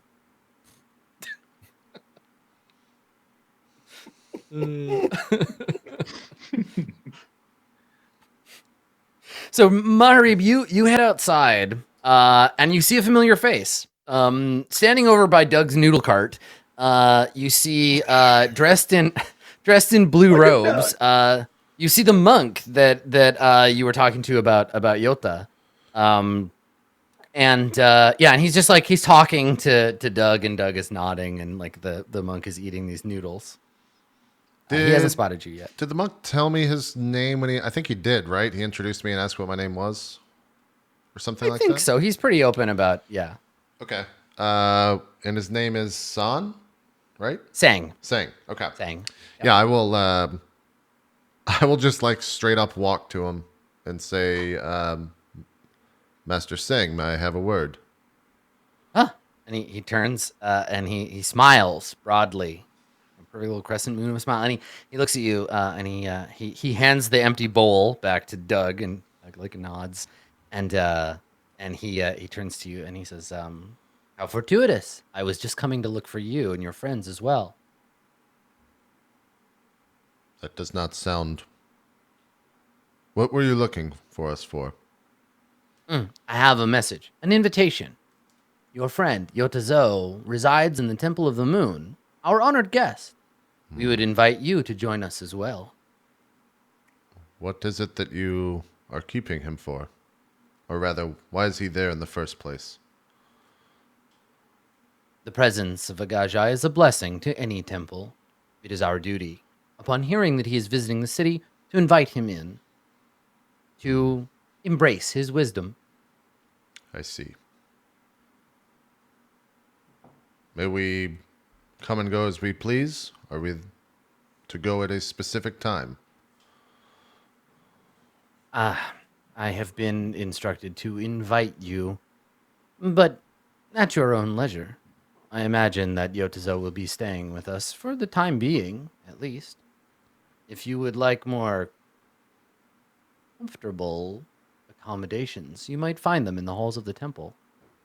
God damn it, Sang. Why you gotta be so suspicious? Fuck, just give him the goddamn letter. Fuck off.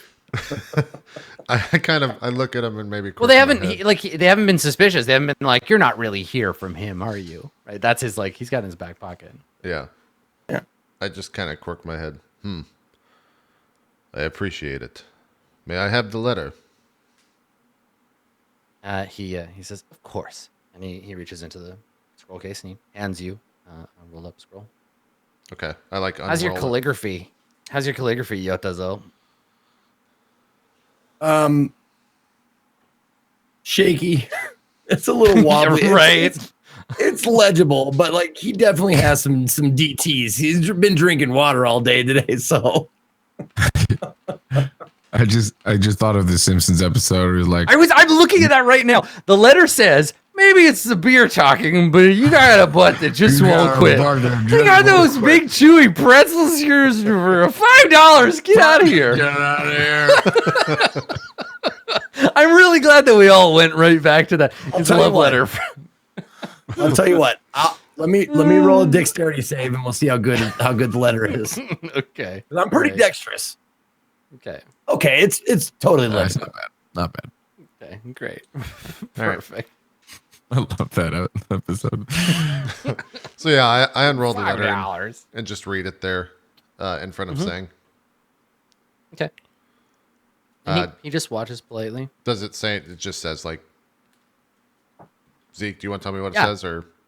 Oh, it's just a like a basic letter saying, I'm staying here at the monastery. I request your presence.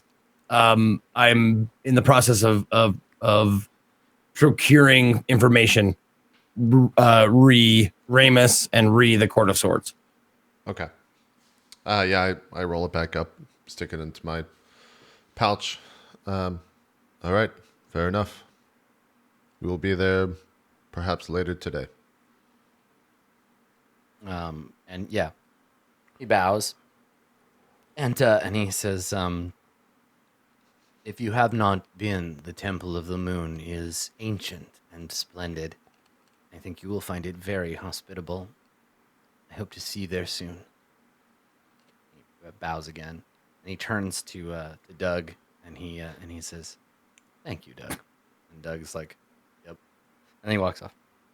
I mean, Doug stays there, he's just like leaning on his cart, looking at you like, "You can buy some fucking noodles or what?" Yeah, I definitely buy noodles. I haven't eaten it yet. But what I didn't tell you is at the bottom of the letter in written in my urine is a secret message that says "kill Sang." Uh-oh. Right? Yeah, exactly. You just gotta put it under like above a candle and it'll show up. I see. Okay. No, I'll definitely buy some noodles from Doug. Okay. And I'll buy enough for also Berg and Ramus. Yeah, although yeah. I'm sure If he doesn't Ramus give me won't be. noodles, I'm getting noodles. Yeah, I'm sure Those Ramus noodles are won't be. So- fantastic.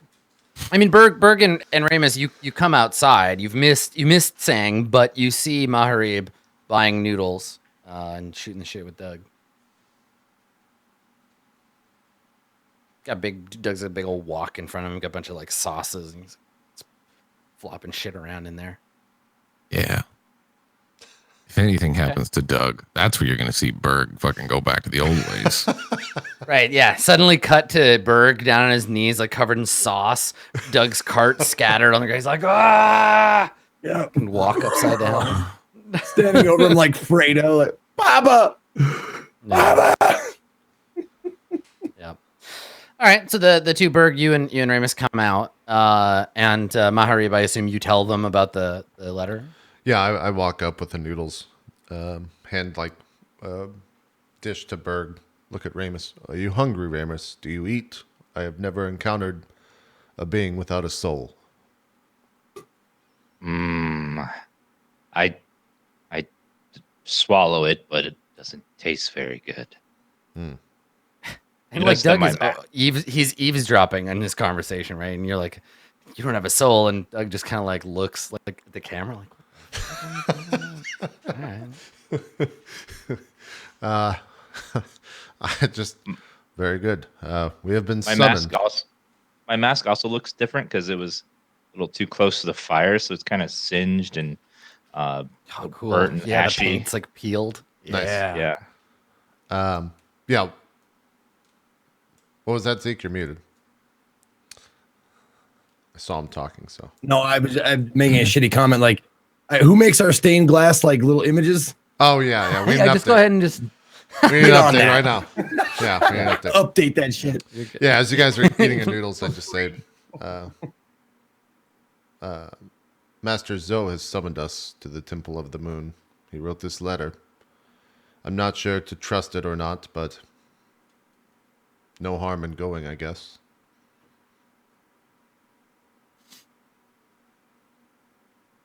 Oh, might as well. They probably have libraries and information there we could search.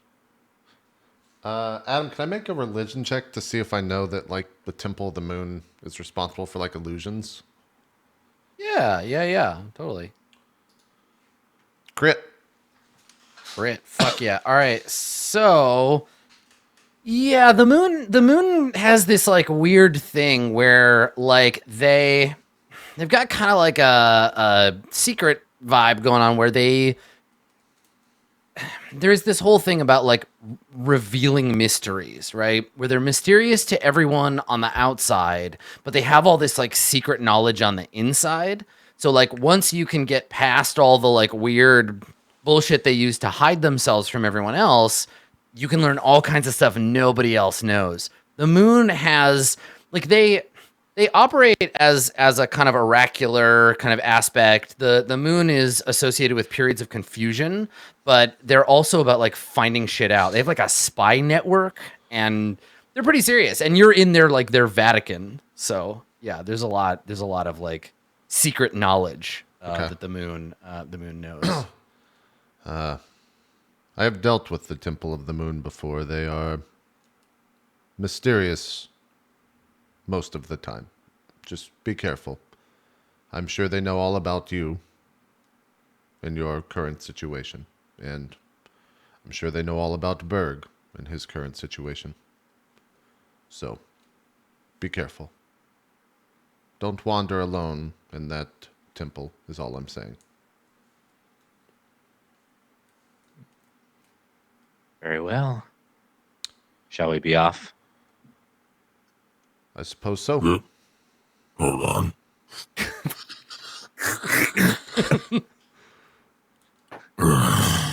Berg, would you like mine? I didn't finish.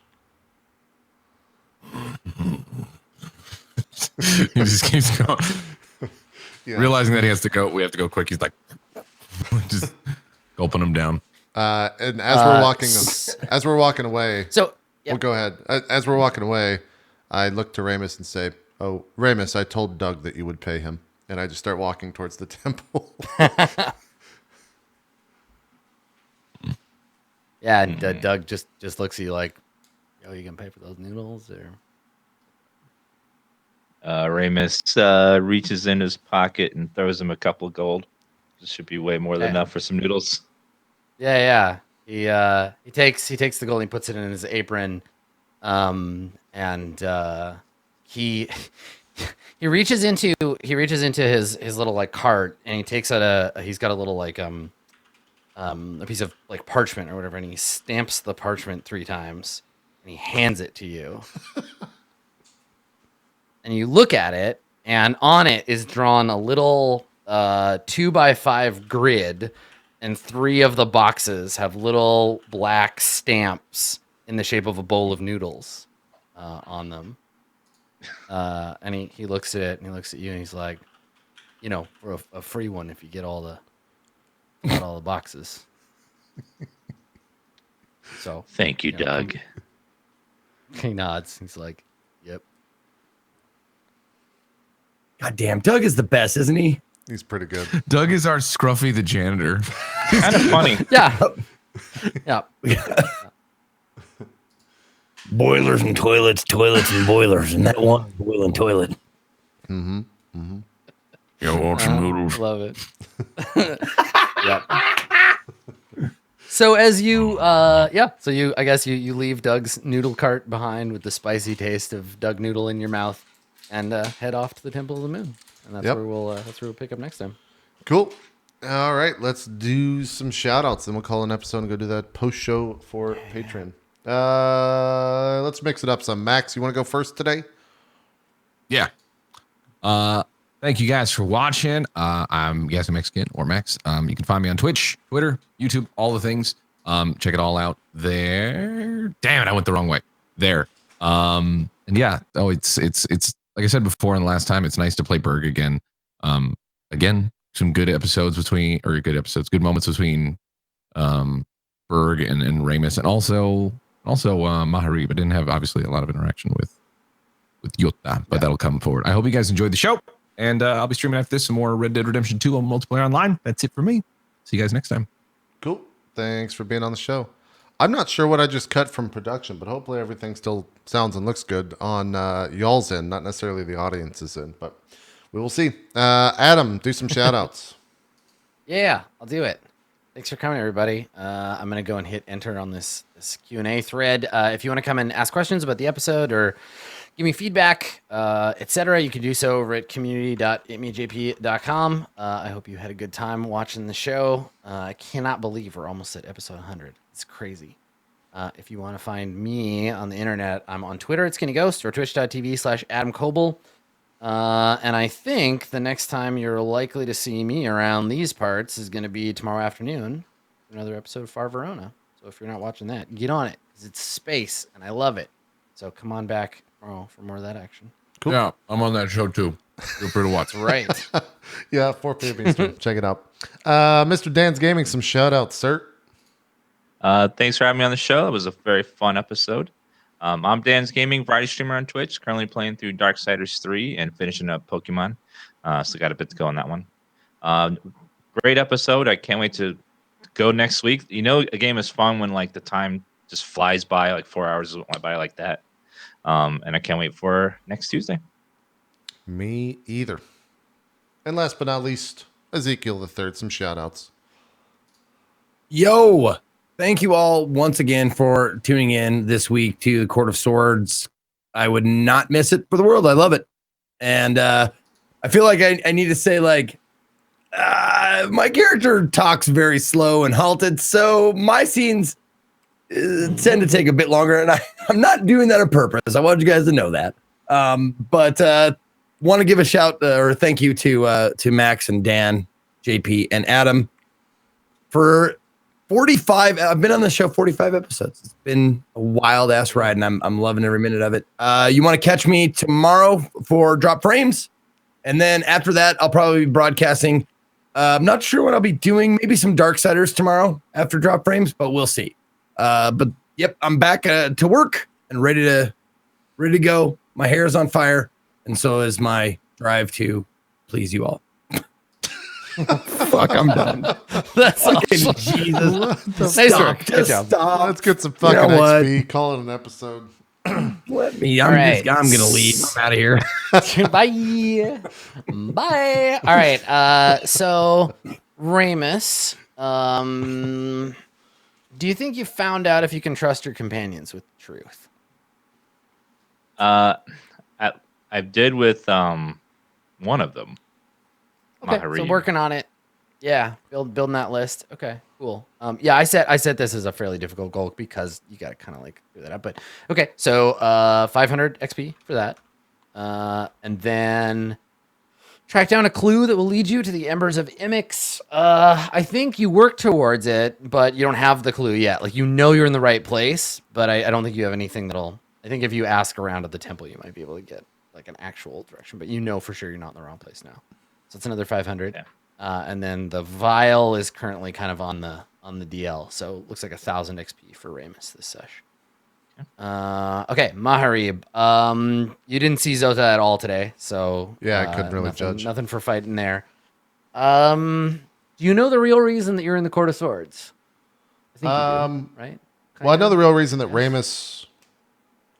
Well, I don't know. Actually, that's a question, I guess, for Dan. Do I know the real reason that you hired me?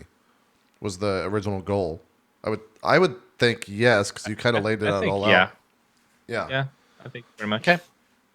Okay, and then you worked towards but didn't get the ember. You didn't find an ember. Right. So resolving the goal and working towards one gives you 2,900 experience. Okay. 2,900 today. Cool. Okay. Yotazo. Yota. Berg is dealing with his debt on his own. You started ingratiating yourself towards the monastery, but didn't get them to help Ramus yet. But this is the setup for the next one. And I think you learned the state of affairs in the Court of Swords. So that's let's see, another 1,200. So this session you get 1,700 experience. Perfect. 1,700. Okay. You betcha. Berg. Did you learn what you're doing in the Court of Swords? I think you did, right? To reignite the flames within Ramus. Yeah. We got some exposition. You know, every couple, you know, you feel the fire goes out a little bit, and you got to go on a vacation to a demon haunted wilderness so that you can, you know, reignite your passions.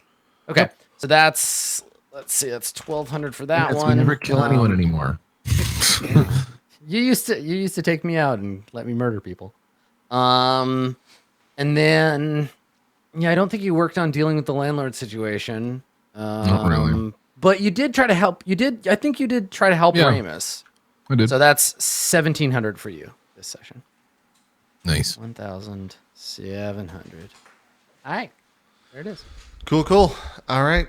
We should all be back next week. We'll spend the entire pre-show talking to Dan about Path of Exile and not really caring what the other three have to say. So if you want to listen to that, and also I'll save all my prep for the first 20 minutes of the show. Great. Yeah. I'll tell you what. I won't interrupt if you give me my fucking mod sword back.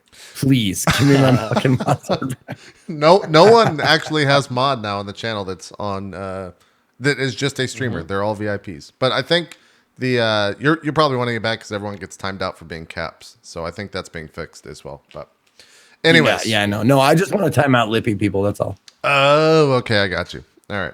We'll work on it. We'll figure it out. Probably. I'm kidding. We won't at all. I'm never giving it back. Don't tell them.